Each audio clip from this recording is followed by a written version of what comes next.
Due to copyright, I can't publish many audiobooks on YouTube. At our audiobook novel service, we offer access to over 300 full novels from Pocket FM, Webnovel, Audible, Wuxia, and more, all in high-quality audio format.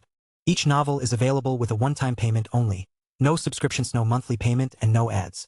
Payments via PayPal or Ko-fi. To browse the full list of available novels, message me directly on Telegram or WhatsApp, or check out our full catalog on Discord. Chapter 71. Baron Nathan's Regret. Liam, bring your ass out here, Alaric shouted atop the battle platform while searching for Liam in the crowd. Everyone stared in Baron Nathan's direction, but Liam wasn't there. Sensing everyone's gazes, the Baron turned around and frowned. Where is Liam? Vivian lowered her head as if trying to avoid his gaze. Seeing this, the Baron grabbed her arm with an agitation look. What did you do? Where is Liam? Vivian nervously shook her head. I don't know. Wasn't he here with us earlier? She stammered in response. Stop lying to me and spit it out while I'm still asking nicely. The Baron finally snapped and slapped her face. Pa! You! Vivian couldn't believe that her timid husband would actually slap her. Do you think I'm afraid of you? I've only put up with you because of your family's influence. But do you really think that I don't know what you've been doing behind my back? Baron Nathan's accumulated anger was released in that instant. Now tell me where that animal is hiding if you don't want the household to fall into ruin. Vivian's body trembled with a mixture of fear and anger. You're going to pay for this, she muttered coldly before she walked away. Stop, the Baron shouted, but she ignored his words and left without turning back. Suddenly, he heard a series of footsteps behind him.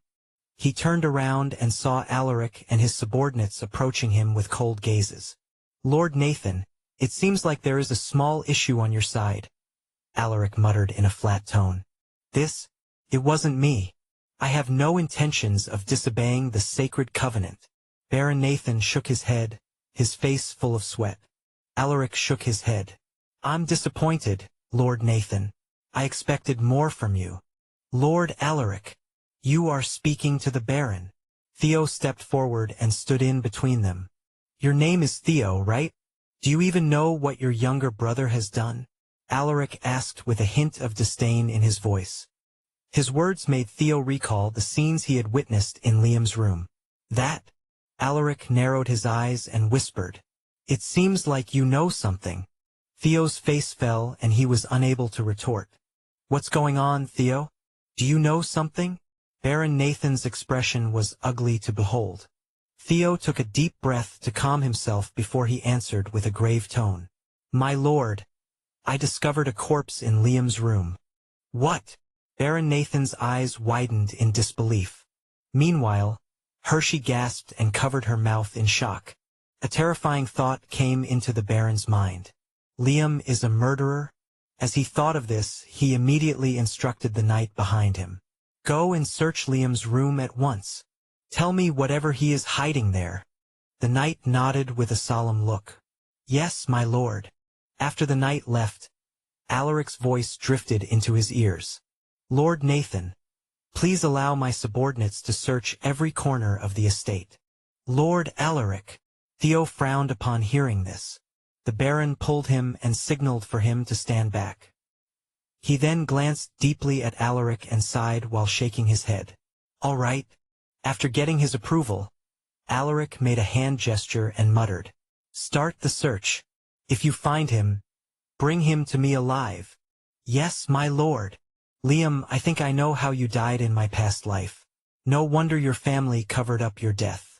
It turns out that you are an even greater evil than I thought. His eyes were burning with rage. The man he had killed in the sacred duel was an innocent person, but he died in such a wretched manner because of Liam's schemes.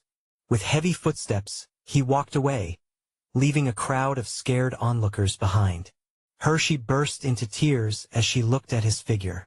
Lord Alaric. At this moment, the bishop suddenly appeared. Your Excellency. Baron Nathan immediately greeted the old man. You made a terrible decision this time, Nathan. You sent an innocent man to fight for your heartless son, and now, It seems like your alliance with the Silver Swords is at stake. The bishop sighed. Nathan Paxley's chest tightened upon hearing his words. I shouldn't have listened to Liam's words. Now it's too late. He regretted the decision he made, and it filled him with remorse. My job here is done.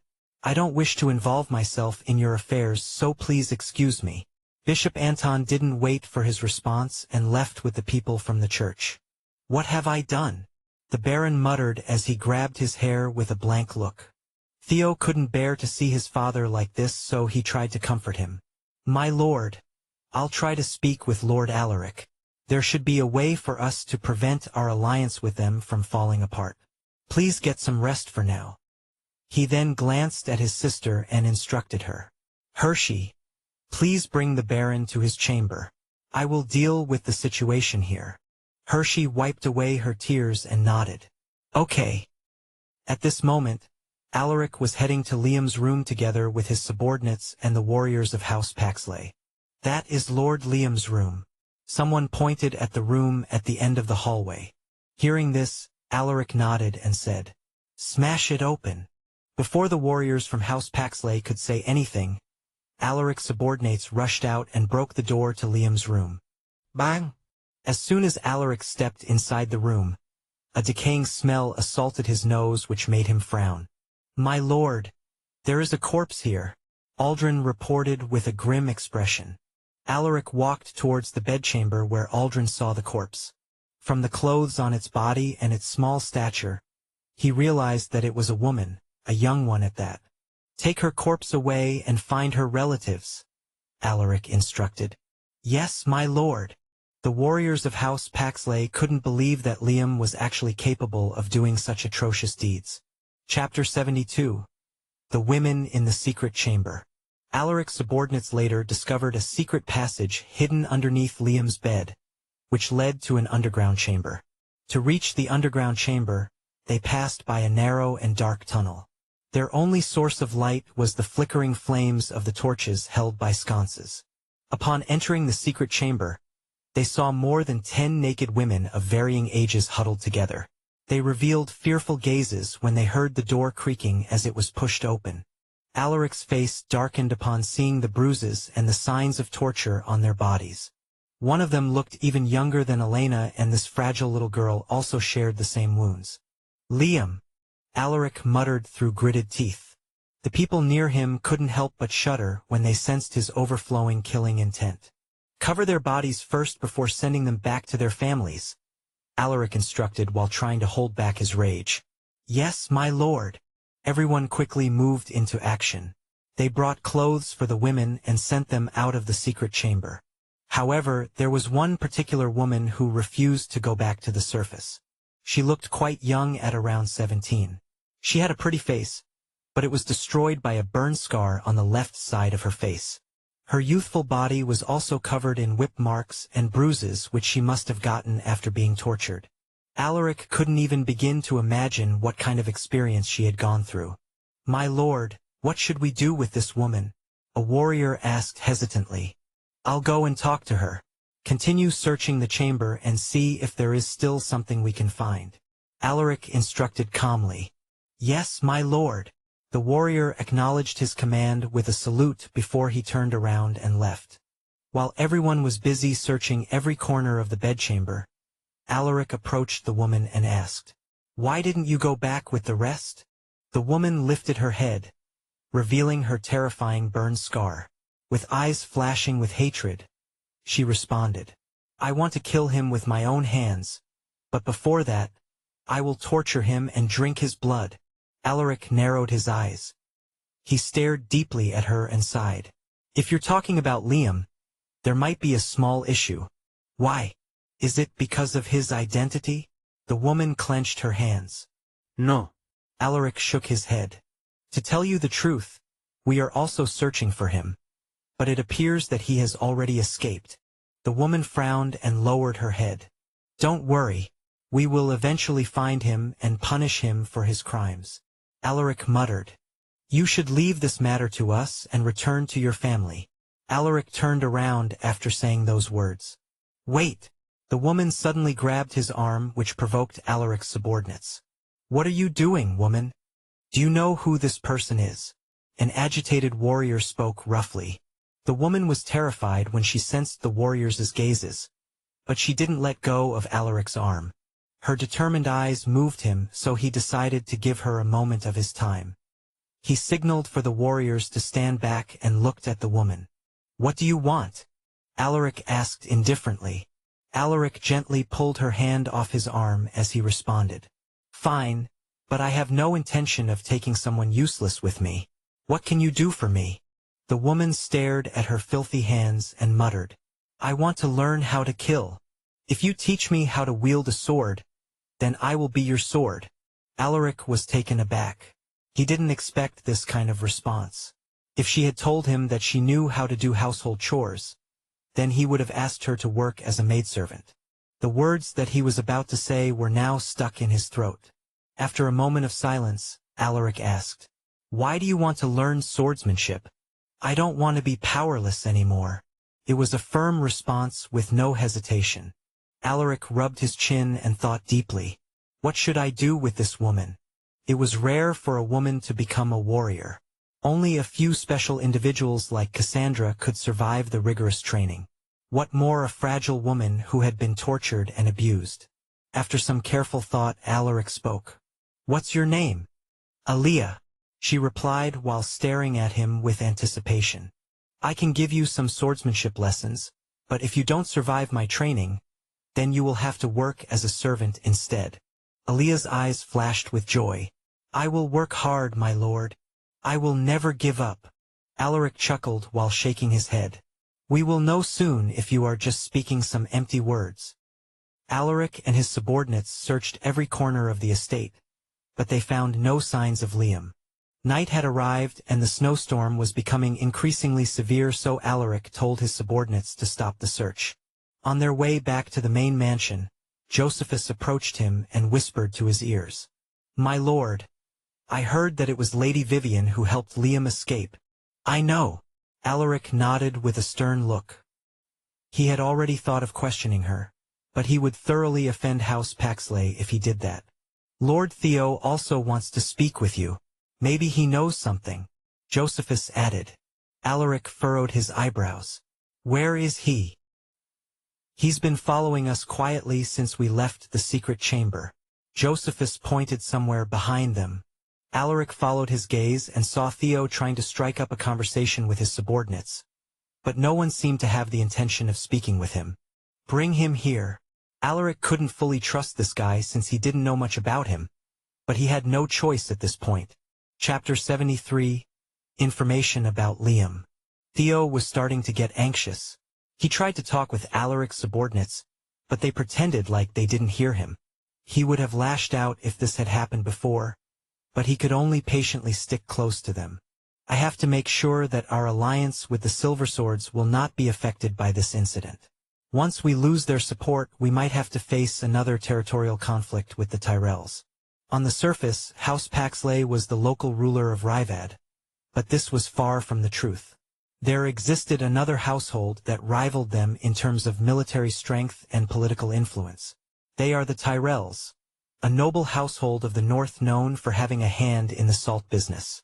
While he was immersed in his thoughts, he suddenly noticed someone approaching him. "HM?"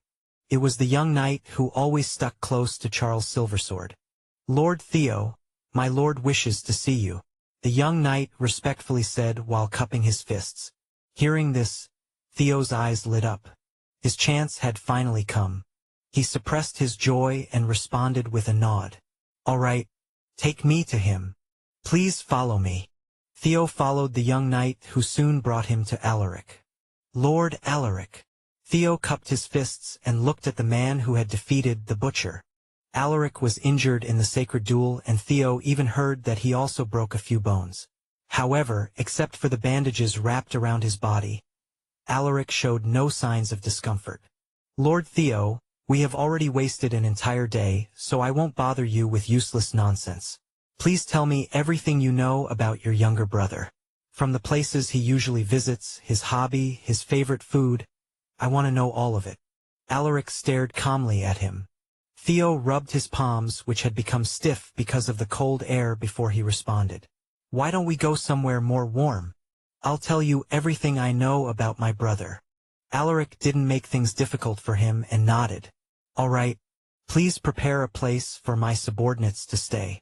We will rest for tonight and continue our search tomorrow. No problem. Theo agreed immediately. Theo brought them to the guest mansion where they last stayed. The place was already cleaned up, and there were even servants on standby to help them with their needs. Alaric told everyone to rest before he went to chat with Theo on the balcony of the main hall. Before I tell you everything I know, can you promise me that House Silversword will remain as our ally? Theo spoke as soon as they took their seats. Alaric stared deeply at him. They had no intention of cutting off their connection with the Paxleys, so Alaric nodded indifferently. I can promise you that. Now, tell me what you know about Liam. Theo adjusted his sitting posture and took a deep breath as he spoke. Liam, he spent over an hour telling him everything he knew about his younger brother. Theo included all the information that he deemed as important. Alaric listened the whole time without saying a word. He only spoke to clarify a few things with Theo, but other than those few instances, he remained quiet. That's all I know about him, Theo muttered. His throat felt dry after all that talking. Alaric leaned on his chair. He was already aware of most of the information that Theo had disclosed, but he did learn a lot about Liam from him. It was time to give them some reassurance. Thank you for giving me all this information, Lord Theo. I can feel your sincerity, so you can rest assured. As long as House Paxley doesn't betray us, then the Silver Swords will remain as your ally. Hearing this, Theo heaved an internal sigh of relief. Thank you, Lord Alaric. Alaric nodded. He stood up and offered a handshake, which Theo took with a light smile. After a few more exchanges, Theo bid him farewell and left. Alaric headed to his room. Upon entering his room, he didn't rest immediately. He noted down all the important details that he learned from Theo. He encircled the key information which might help them in their search. He did all this in almost 2 hours, and it was close to midnight when he completed this task. Given the terrible weather, Liam should still be in Rivad, but it will be hard to find him. Alaric rubbed his temples. He could already tell that this would be an arduous endeavor. I must find him. I don't like this uneasy feeling. He felt deeply unsettled that an enemy like Liam was still alive, and he knew that the only way to remove this uneasiness was to eliminate the threat. I will find you no matter what it takes. Alaric took off his winter clothes and wore something lighter. He then opened the science screen to check his progress. Alaric Silversword, Knight, EXP, 403/500. Potential, B. Traits, Horseback Riding C, Swordsmanship, SSS, Close Combat, C, Archery, F, Hunting E, Tracking F, Sixth Sense, F, Strength, 100, Stamina, 34+, Agility, 43+, Vitality, 27+, Endurance, 42+, Mana, 48, Battle Points, 2730, Stat Points, 6. Requirements for next advancement, 500 EXP, 100 in all attributes, and 5,000 battle points. He only needed 100 points to reach his EXP requirement, but he was still far from completing the attributes and battle points requirement. His battle with the giant made him realize that there might be individuals who were more powerful than him in the Night Realm. For instance, the giant had superior physical attributes, and his only weakness was his speed. If the giant wasn't occupied with the thought of saving his daughter, the battle might have ended differently. Thinking about that pitiful man, Alaric sighed and shook his head. If only I knew that he was innocent from the start. He learned something from this battle. It was to never judge someone based on superficial information. Chapter 74. Give up on the search.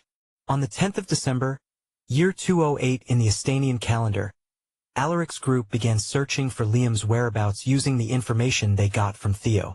The snowstorm was still terrible, but they proceeded with the search. At this moment, The group was resting at a local diner when one of Alaric's subordinates approached him and reported, "My lord, we found the giant's daughter. She is one of the women we found in the secret chamber yesterday." Hearing this, Alaric was pleasantly surprised. "Where is she?" "She went to look for her husband after we helped her bury her father's remains," the warrior responded. "Did you send someone to accompany her?" Alaric asked. "That?" The warrior hesitated, but upon seeing Alaric's stern gaze, he could only tell him the truth. "She didn't want us to follow her. She said that she didn't want her husband to know what happened in the secret chamber." The warrior sighed. Alaric became silent. He had already fulfilled his promise to find the giant's daughter. Since the other party was safe, he felt that he shouldn't interfere with her life. "Just let her be. We can only hope that she will have a better life with her husband." Alaric waved his hand. "I understand. I will relay your instructions to the others." The warrior acknowledged his command. "All right. Bring the boys here to help us in the search." "Yes, my lord." The warrior turned around and left. Alaric turned his head to the window. Snow had already covered the road, so no carriages could be seen outside. Even the horses had trouble navigating through the thick snow. "Where are you, Liam?" The days went by in a flash. It was already the 31st of December and the weather had momentarily cleared up. The sun hung high above the horizon and a small portion of the piled-up snow had melted. Some brave hawkers pulled up their stalls to open for business and their shouts echoed in the quiet streets. Walking along the streets of Yavan was a group of warriors clad in winter coats over their leather armor. "My lord, we have already searched half of Rivad over the past few weeks. I think it's time for us to give up." Josephus, who was walking beside Alaric's side while shaking his head. Alaric furrowed his eyebrows and stopped in his tracks. He stared at his cousin and asked in a low voice, "Is that your idea?" Josephus nervously lowered his head. "Yes, it's my idea," he replied. Looking at his cousin's shifty gaze, Alaric could already tell what had happened. "It seems like my uncle has gotten tired of this whole situation. He probably didn't want the others to know about this, so he sent Josephus. He doesn't even care about his son's reputation." Thinking about this, Alaric found Josephus quite pitiful. "Raise your head." Alaric tapped his cousin's shoulder, making the latter jolt in surprise. "You're right. I think it's time for us to give up the search." Josephus didn't expect that he would agree so easily. "It's time to go home, everyone," Alaric muttered to the warriors. Everyone could see that he was reluctant to give up the search. "We have already done our best. You don't need to feel guilty about it, my nephew." Charles walked towards him and gave him a tap on the shoulder. Alaric stared at his uncle's smiling face and forced a smile. "You're right, uncle. I understand that you are still frustrated about what happened, but there is nothing we can do at this point." Charles shook his head with a look of regret. "That's a lot of talk for someone who barely helped in the search." Alaric sneered in his mind, but he didn't show it to his face. "I'll go and tell the Paxleys about our departure. I'll also inform them about your engagement with Hershey. In the meantime, you guys should pack our stuff so we can leave at once," Charles suggested. "All right, uncle. I'll leave it to you." Alaric nodded. He wanted to speak with Hershey before leaving, but he felt that things might be awkward between them because of the recent events. Charles smiled at him before turning his gaze to Josephus. "Come with me." "Yes, my lord." Josephus nodded. The two left soon after. Later that day, the group left the city and headed back to North Pinetown. "Uncle, you should go home first. I still have somewhere I need to go before going home." Charles was taken aback by his words. "What do you mean? Are you still planning to search for Liam?" He frowned. Alaric shook his head. "This isn't about Liam," he responded in a calm voice. Charles stared deeply at him. "And you can't tell me about it?" "I'm sorry, uncle, but I can't say it." Charles was silent for a moment. Just what is this kid up to this time? After a minute of silence, he finally opened his mouth. "All right, but you can't go there alone. You must bring someone with you." Alaric nodded. "I already know who I should bring with me. Since you have already thought it through, I won't stop you, but you must be careful out there." Charles reminded, looking like a concerned uncle. I will. Thank you for your concern. Alaric cupped his fists. He then turned around and called the people who would come with him. Sir Arthur, Sir Henry, you two will be coming with me. After bidding farewell to the rest of the group, Alaric left with his small team in another direction. Charles stared at their disappearing figures with a thoughtful expression on his face. He made a hand gesture and beckoned to one of his subordinates. My lord! A middle-aged warrior stood before him. Charles told the warrior to come closer and whispered something to his ears. My lord, where are we headed to? Henry asked with a serious look. He felt that something was amiss because Alaric was being too secretive. Arthur didn't say anything, but he was also curious. Alaric urged his horse to slow down. The two veteran warriors immediately did the same to match his speed. This matter is very important, so you must never tell this to anyone. Alaric alternated his gaze between the two before he continued. We are heading to the Enchanted Woodlands. When the two veteran warriors heard this name, their eyes froze in shock. The Enchanted Woodlands was a large patch of forest in the extreme north of the Estanian border. It was a place populated by powerful monsters and fearsome creatures, making it a no-man's land. Although it was deemed a dangerous place, this huge forest acted as a natural barrier that protected Estania from enemy races who lived beyond the Enchanted Woodlands. My lord, that place is very dangerous. Henry couldn't let him travel to such a dangerous place. Alaric shook his head. You don't have to worry. We don't need to enter the forest. We just need to go to the periphery. He then nudged the person who was hugging his back and said, I think you should introduce yourself now to make them understand what's going on. The two veteran warriors moved their gazes at the vagrant woman whose face was covered. Can we trust them? An enchanting voice drifted into their ears. It was the first time they heard this woman speak and they were stunned by her voice. Don't worry, we can trust them. They are like family to me. Alaric nodded in response. Ivana hesitated, but she chose to trust Alaric. She had been with him for almost a month and Alaric never once showed any negative thoughts about her. He was the first human that made her feel safe. Under the dumbfounded gazes of Arthur and Henry, Ivana removed the cloth that covered her face. As soon as the cloth was removed, a devastatingly beautiful face was revealed, but the first thing they noticed was her pointy ears. You're an elf. Arthur's eyes widened. On the other hand, Henry already had some idea that her identity might not be so simple, but he never thought that she was actually an elf. The old elite knight stared at Alaric with a questioning gaze. He wanted to say something, but no words came out of his mouth.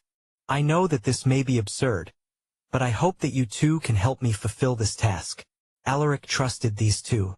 One was like a grandfather to him and the other was a trusted confidant. I will follow you wherever you go, my lord. Arthur was the first one to express his thoughts. Chapter 75 Alverton. It was already evening when they arrived in a small town called Alverton. They decided to stop by this town for the night before continuing their journey. But there was a slight problem. Who are you guys? I haven't seen your faces before. The guards at the entrance of the town eyed them suspiciously. Henry took a step forward and said, We are from North Pine Town. We got lost because of the snowstorm and we found our way here after the sky cleared up. They had already agreed beforehand that they would hide their identities. Alaric didn't want anyone to know their tracks since they were escorting Ivana who had a very sensitive identity. North Pine Town? That's quite far from here. Why did you guys even travel during the snowstorm? Henry remained calm in the face of their questioning. He had already memorized his answers, so he was able to provide them with a believable story. That's how we ended up here. The guards' faces relaxed a bit after hearing his response. All right, you can go inside after we check your items. Thank you. The guards inspected their bags meticulously. From how they were seriously handling their tasks, Alaric guessed that there must be something going on in the town. When it was time for Ivana to be checked, Alaric stopped them. We have complied with your instructions, so please don't go overboard. His firm voice echoed in their ears. She is a woman. It won't be appropriate for you guys to touch her. Alaric reminded them with a stern gaze. The guard who was about to inspect her frowned upon hearing his words, but he decided to let it go. Fine. The guard waved his hand while shaking his head. Alaric cupped his fists. Thank you. Luckily, the guards didn't make things difficult for them and allowed them entry after the inspection. As they entered the gates, Alaric saw the wanted posters pasted on the wall. There were more than 5 wanted men, which was quite a lot for a small town with only less than 1,000 residents. Why are the people here on edge? Ivana muttered. Because it's winter. Alaric's response made her confused. I don't understand. Alaric kept his gaze on the road and responded. Some people don't have enough food for winter, so they rob others to survive. Alaric had seen worse things. Not all families had enough money to prepare for winter, and some of them could only resort to robbery to keep themselves alive. Ivana seemed to have experienced a culture shock. She couldn't believe it. Why don't they just give food to those who don't have enough? Alaric shook his head. For elves, it might be normal to give food and resources to your kind, but we are different. We won't hesitate to kill someone of our kind for the sake of ourselves, Alaric added with a calm voice. Ivana turned silent at his words. Not long later, they found an inn in a quiet corner of the town. Ivana didn't say anything, and it seemed like she was still thinking about Alaric's words. You should rest. Just let me know if you need anything. Alaric handed Ivana the key to her room. The elf nodded and opened the door using the key. No wonder she was almost captured by elf hunters. This girl is too innocent. Alaric shook his head as he headed to his room. He was tired from their trip, so he immediately jumped into the bed. Just when he was about to fall asleep, a loud noise suddenly resounded, echoing through the whole town. HM? He immediately got up and grabbed his swords before stepping out of his room to check the situation. My lord, I think that was a signal from the watchtower. Arthur, who had stepped out from the room across his, muttered with a frown. Go and ask the townspeople. See if they know what is happening. Alaric instructed. Yes, my lord. Arthur nodded and went downstairs with haste. Meanwhile, Alaric knocked on Ivana's room and told her to stay put. What's going on out there? The elf asked. Alaric shook his head. I don't know. Stay here and cover your face.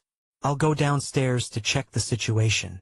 He then handed her a dagger and said, Don't let anyone else enter your room, and use this if necessary. Ivana took the dagger and nodded her head. All right. Alaric stepped out of her room and headed down the stairs. The guests of the inn had already gathered at the reception hall to inquire about the situation, but the owner was also clueless. Alaric later found Henry and Arthur chatting with the guests. Did you find out what happened? Arthur and Henry shook their heads. At this moment, the sound of the signal bell echoed once more, making the guests more nervous. Most of them were outsiders, so they didn't know much about the town, and this feeling of being clueless made them even more anxious. Sir Arthur, you stay here and protect Ivana. Sir Henry, let's go outside and find out what's happening. Yes, my lord. Arthur went back upstairs while Alaric and Henry stepped out of the inn. The street was now empty, and it seemed like everyone had already entered their homes. From the distance, Alaric saw a group of guards urgently running towards the eastern side of the town. Seeing this, Alaric sent Henry a knowing glance before he rushed out. The old elite knight followed half a step behind him. Most of the town guards were just normal warriors, so the two managed to catch up to them. Wait! Alaric called out to the guards. The warriors were startled by his sudden call. Can you tell us what's happening? Alaric asked in a low voice. The warriors were a little bit annoyed after being stopped, but one of them still answered. The patrol sounded the bell twice, so it means that there is a threat outside the town. Hearing this, Alaric and Henry frowned. Chapter 76. Scaled Hyenas. You two should go back to your homes. We will take care of the situation. The warrior muttered before he left with his comrades. What should we do, my lord? Henry asked. The plan was to get some rest in the town before continuing their journey, but from the looks of it, they wouldn't be able to rest tonight. We will decide after knowing the situation. Alaric responded, feeling a bit annoyed by the sudden turn of events. The two immediately headed to the eastern side of the town. Before they even arrived, they could already hear the sounds of battle, but it didn't sound like they were fighting against humans. Other than the shouts of the warriors, they also heard the roars of monsters. "My lord, we are almost there." Henry pointed at the earthen wall up ahead. The walls that surrounded the town were only about 5 meters tall. This wall should be enough to protect a small town from smaller monsters. However, it seemed like the monsters that had come this time were far more dangerous than what these walls could handle. At this moment, Alaric leaped on top of the wall to get a clearer look at the battle. Scaled hyenas. These wild beasts weren't powerful individually, but they were so coordinated when they attacked as a group. An adult scaled hyena was weaker than a normal warrior, but there were a few among these creatures who were as powerful as apprentice knights. As someone who lived in the north for a few decades, Alaric was familiar with these beasts. Even from a distance, he could already identify the most powerful scaled hyenas in the pack. There are about 100 of them, and there are only a few dozen town guards. Even if they win the battle, it would be a Pyrrhic victory. Alaric calmly analyzed the situation. "Should we intervene, my lord?" Henry also reached a similar conclusion upon seeing the confrontation between the two sides. Alaric didn't respond right away. He raised his hand and pointed to a certain warrior who was leading the town guards in the defensive battle. It was a man who looked to be in his 40s.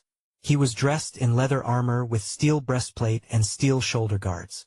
With every swing of his two-handed war hammer, a poor scaled hyena would be smashed into meat paste. There was no skill or technique in his swings, just pure brute force and aggression. "He is powerful for a knight," Henry remarked while observing the scene. Alaric nodded in agreement. It was because of this person that the scaled hyenas were unable to go past defensive lines. Other than him, there were also 5 knights who worked together with him to fend off the stronger hyenas. Meanwhile, the rest of the warriors only had to take care of the normal hyenas. Their teamwork is solid. Alaric was impressed by the town guard's systematic battle formation. Indeed, they must have been trained to fight against large groups of monsters. "I have underestimated the warriors of this town. It seems like we are not needed here." Alaric chuckled while shaking his head. Just as he was about to turn around, the cyan screen suddenly popped up in front of his eyes. Undersir. Mission: kill the scaled hyenas. Difficulty easy.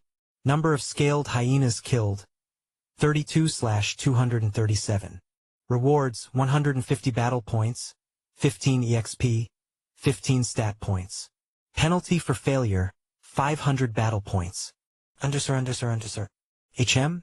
There are 237 of them? Alaric frowned upon seeing the information of the mission. He scanned the distant forest with narrowed eyes, and he soon spotted more hyenas concealed in the darkness. "There are more of them. Sir Henry, we need to help those warriors."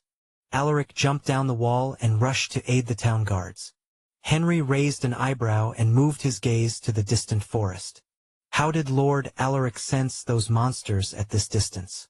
Even an elite knight like me failed to discover them. The old man was surprised. When Alaric and Henry joined the battle, the town guards could finally take a breather. "Are you the leader here?" Alaric approached the middle-aged knight who wielded the two-handed warhammer. The latter lowered his head and nodded. "Thank you for your help, sir.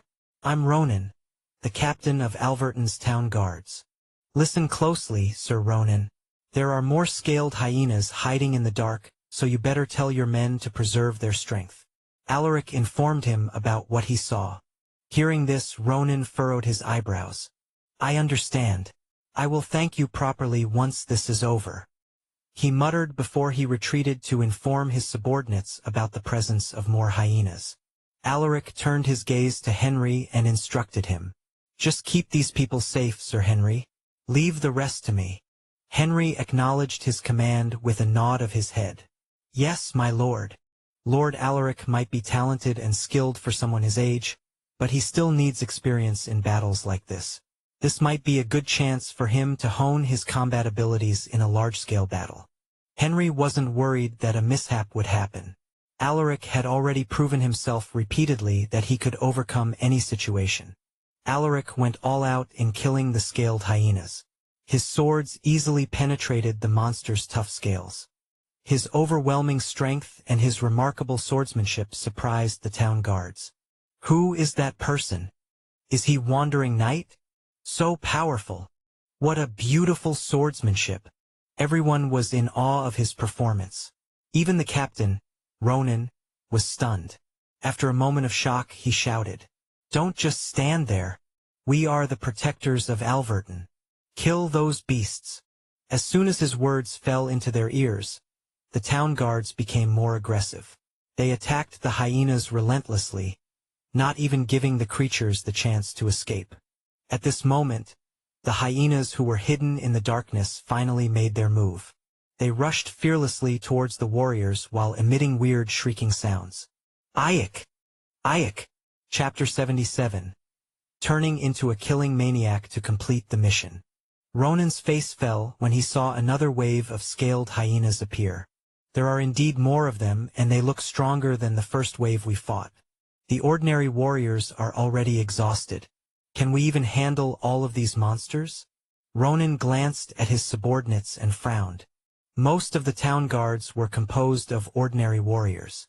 They might be skilled, but their stamina will run out soon.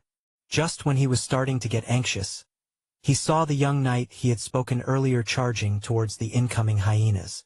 That guy, why is he so reckless? Ronan wanted to go and help him, but he was tied up by multiple hyenas. I have no time to waste on you guys. He furiously swung his two-handed warhammer and smashed the scaled hyenas in front of him. The hyenas that were struck by his warhammer were crushed into meat paste, unable to even utter a shriek. Blood and some pieces of internal organs splashed over his armor. Ronan didn't even bother to wipe off the blood that splashed on his face. Meanwhile, Alaric had already clashed with the new wave of scaled hyenas. He especially targeted those who would be a huge threat to the warriors. KSHHKK.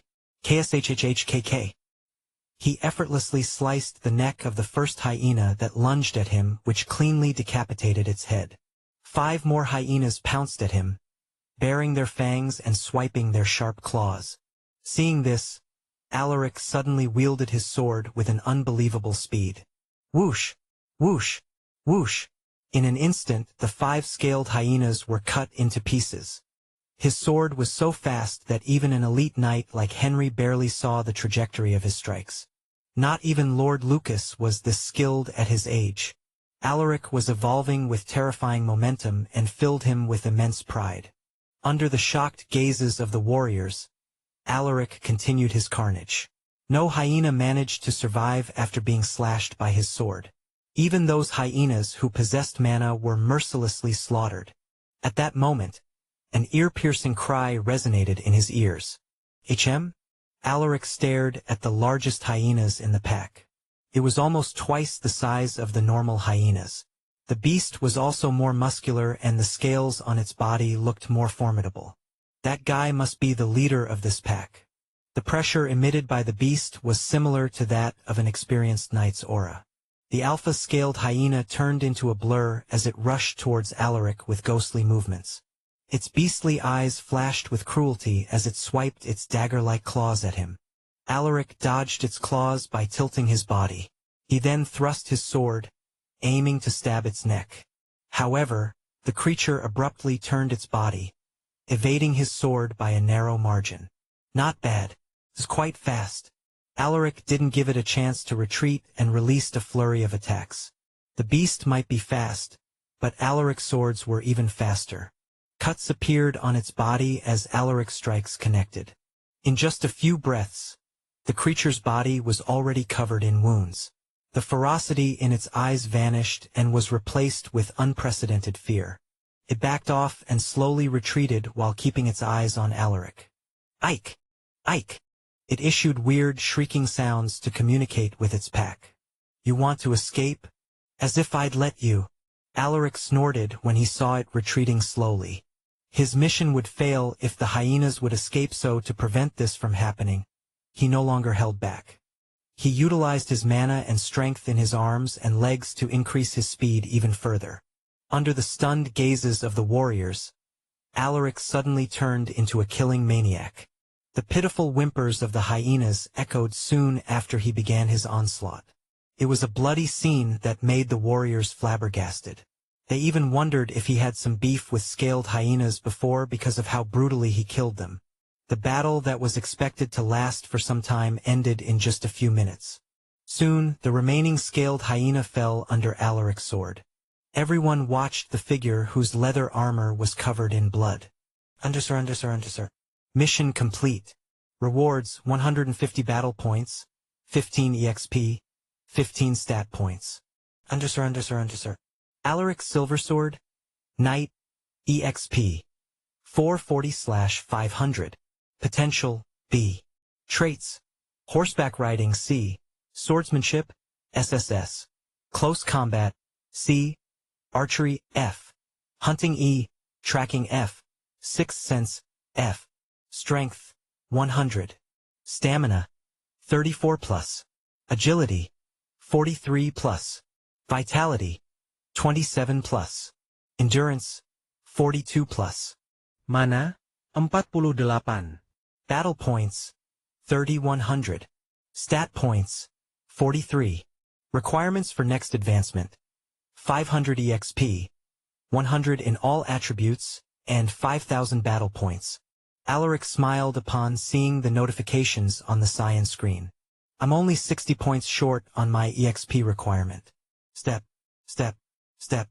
Alaric closed the cyan screen when he heard someone approaching.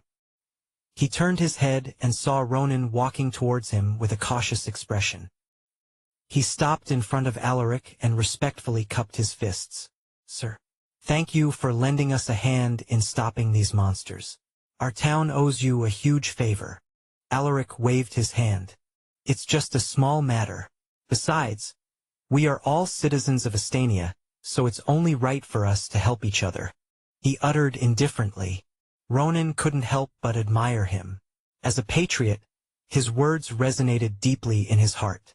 He thanked Alaric repeatedly and showered him with praises. To thank you for giving us a hand. All the profit we get from carcasses here will be given to you, sir. Ronan was determined to repay him.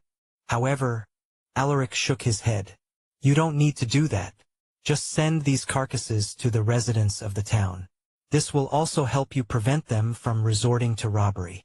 Hearing this, Ronan raised his eyebrows in surprise. You are truly a good example to follow, sir. May I have the pleasure of knowing your name? My name. Alaric hesitated, but upon seeing the expression on Ronan's face, he decided to give him his name. It's Alaric. Chapter 78. Leaving Alverton. Alaric. Why does his name sound familiar? Ronan thought upon hearing his name. Captain Ronan. Please don't tell anyone about our involvement here. I don't want to be disturbed during our stay here. Alaric cupped his fists. Ronan was taken aback, but he agreed without hesitation. Don't worry, Sir Alaric. My mouth is sealed. I will also inform my men to keep quiet. This was just a minor matter compared to what they had done for the town.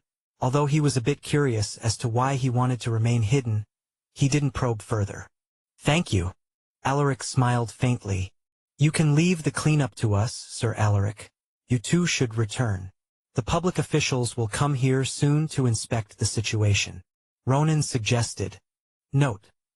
Ronan doesn't know that Alaric is a noble, so he is using Sir here. All right, you guys be careful.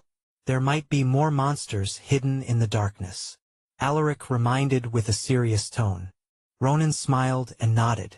We will. Oh, by the way, if you need any help, you can find me at the eastern gate of the town. I will keep it in mind. We'll take our leave first. Alaric bid him farewell, turned around, and left with Henry. Ronan watched them leave with a thoughtful look on his face. A moment later, one of the warriors came to his side and reported. Sir, only one monster had a beast soul crystal and took it with them. Ronan raised his eyebrows and glared at the warrior. There was no beast soul crystal found in the monster corpses. He muttered. The warrior was confused. but a look of realization dawned on him. I understand, sir. Good. Now gather everyone here. I need to tell them something. Ronan instructed with a stern voice. Yes, sir. Meanwhile, Alaric and Henry were now on their way back to the inn. My lord, I found this in the body of the alpha hyena. The rest don't have a crystal. Henry took out a small black crystal and handed it to Alaric. Alaric grabbed the crystal and observed it. The energy contained within the crystal was denser than the beast soul crystal dropped by the spiked grizzly bear. Too bad there's only one. But this is already a good harvest. I can use this to help my subordinates speed up their mana training. Thinking about this, he kept the crystal inside his leather pouch. My lord, you should clean up first. It won't be good if you return to the inn covered in blood. Henry handed him a clean cloth. Thank you. Alaric used the cloth to wipe off the blood on his skin and armor. By the time they arrived at the inn, they found out that the guests were still lingering at the reception hall. All eyes immediately gathered on them the moment they entered. One of the guests approached them and asked, Hey, what's going on out there? He sounded rude, which made Henry annoyed. If Alaric hadn't told them to remain low-key, he would have already slapped this man for talking down on Alaric. The man seemed to have realized his rudeness, so he quickly apologized. I'm sorry. I was too anxious just now because of the alarm. Alaric didn't mind this minor detail. The town guards told us that they saw a pack of monsters outside the town, but it has already been dealt with, so there's no need to panic. Alaric explained briefly before he headed upstairs with Henry. Arthur, who was standing guard outside Ivana's room, immediately rushed to Alaric's side upon seeing them. My lord, how was it? What happened out there? He asked. Alaric told him about what happened. I see. I thought it was something more serious. Arthur was relieved. You two should head back to your rooms. I will explain the situation to Ivana first. Alaric waved his hand. Yes, my lord. After they left, Alaric knocked on Ivana's door. It's me. Wait a moment. Ivana's response came quickly. A few seconds later, she opened the door and invited him in. Alaric told her about the incident. I see. No wonder I can smell the scent of blood on you, the elf muttered while staring at him. Alaric wasn't surprised by this. He was already aware of her keen sense of smell. Does it make you uncomfortable? He asked. Ivana shook her head. We also hunt wild animals and monsters for food. That night, the two talked longer than usual, deepening their unusual friendship. The next day, Alaric's group left the inn. No one came to disturb us. It seems like Ronan did as he had promised. Alaric thought as they headed to the eastern gate of the town. This town is always attacked by monsters because of its location. Why didn't they ask for military support? There should be plenty of households in Vale and Ryvad to ask for help. Arthur mumbled while shaking his head. Sir Arthur, do you really think that they haven't asked for support from those cities? Henry sneered. What do you mean, Sir Henry? Arthur glanced at the old man. I bet that their requests have been rejected. No noble household would offer support to a small town, especially when they have nothing to gain. Henry replied. Unlike Arthur, who was a mercenary his whole life, Henry has interacted with a lot of people from the nobility. In his opinion, they were opportunists who only sought profit and power. Sir Henry is right. There is nothing to gain from helping this small town, so those noble households will most likely reject their request for military assistance. Alaric chimed in. Soon, they finally arrived at the eastern gate. Alaric and Henry saw a few familiar faces, including Ronan. The captain of the town guards was surprised to see them. He wanted to greet them, but he suddenly remembered the promise he made to them last night. Captain, aren't they? One of his subordinates discreetly pointed at Alaric's group. Ronan shook his head and made a shushing gesture. He then stared at Alaric and saw him waving his hand. Seeing this, Ronan smiled and waved back at him. I hope we will see each other again, Sir Alaric. Chapter 79, Merchant Group.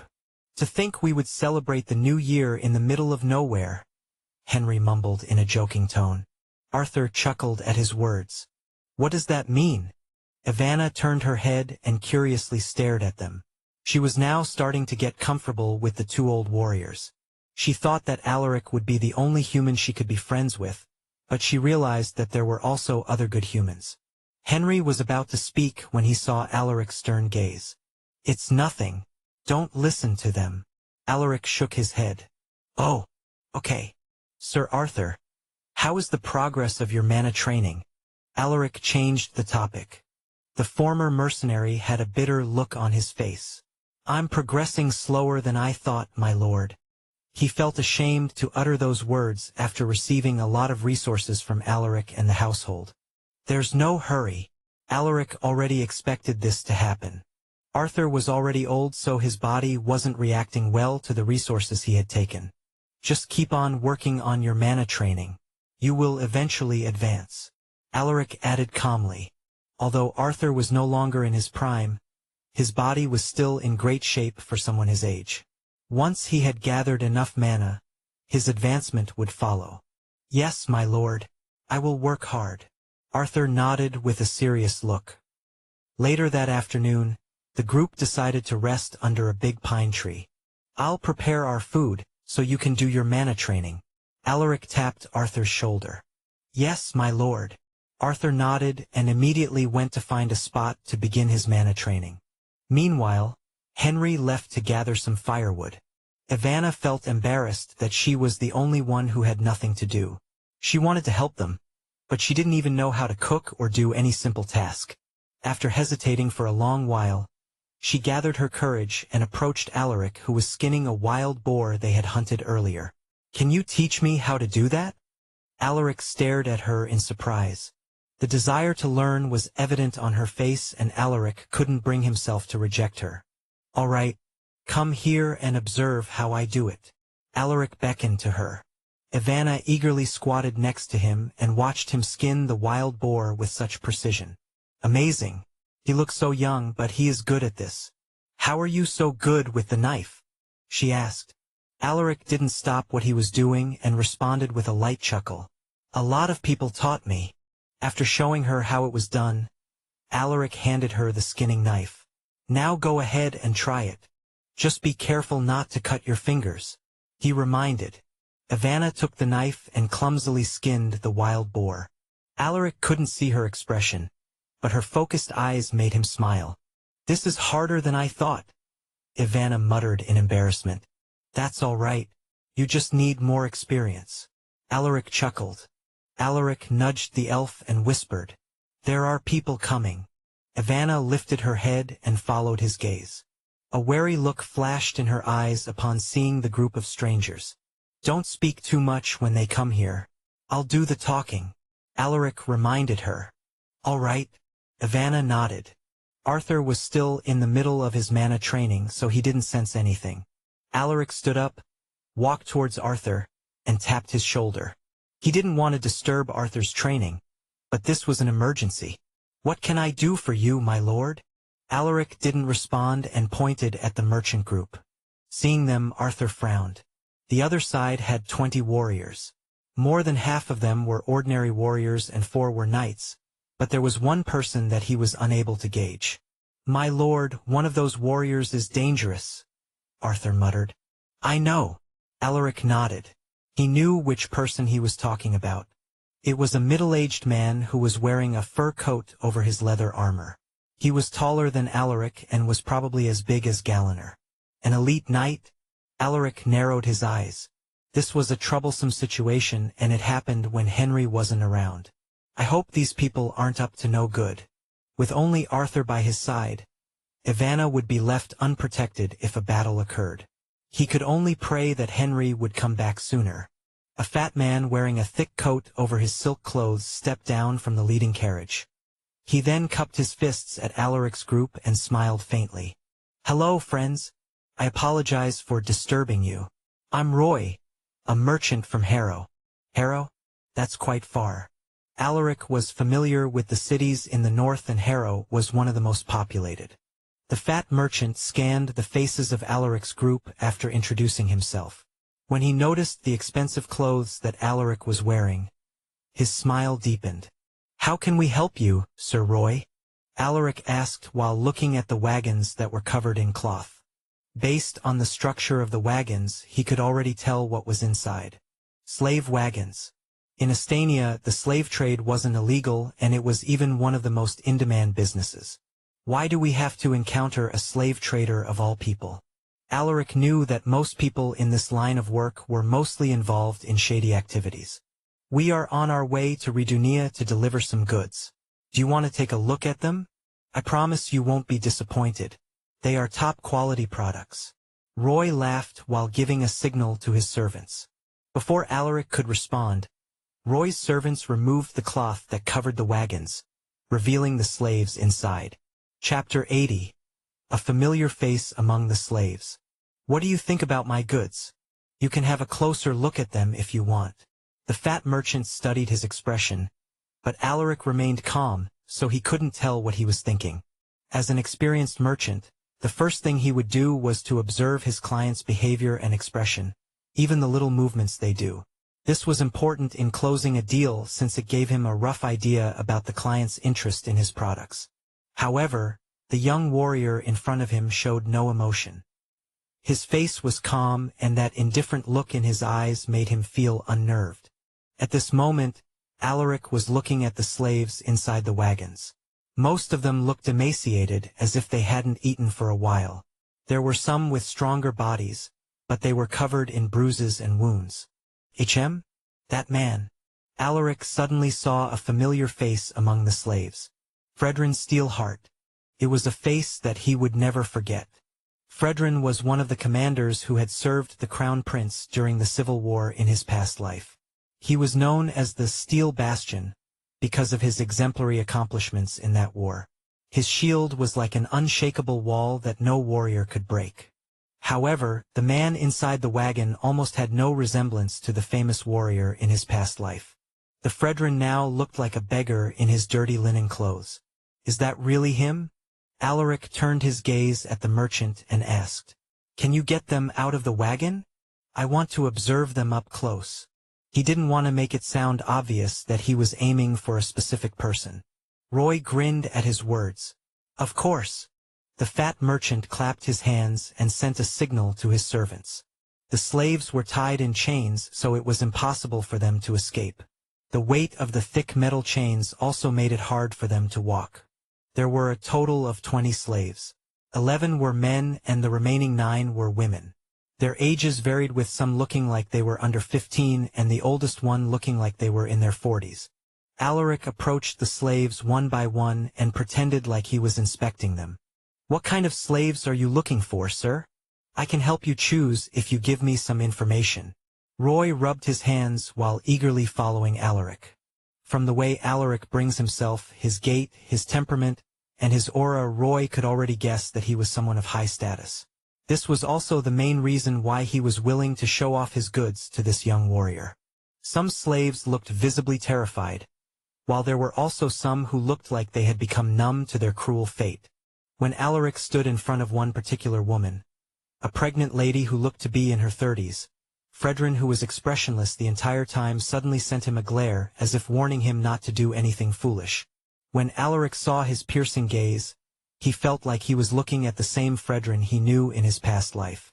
"It's indeed you, General Fredrin, and this woman must be his wife."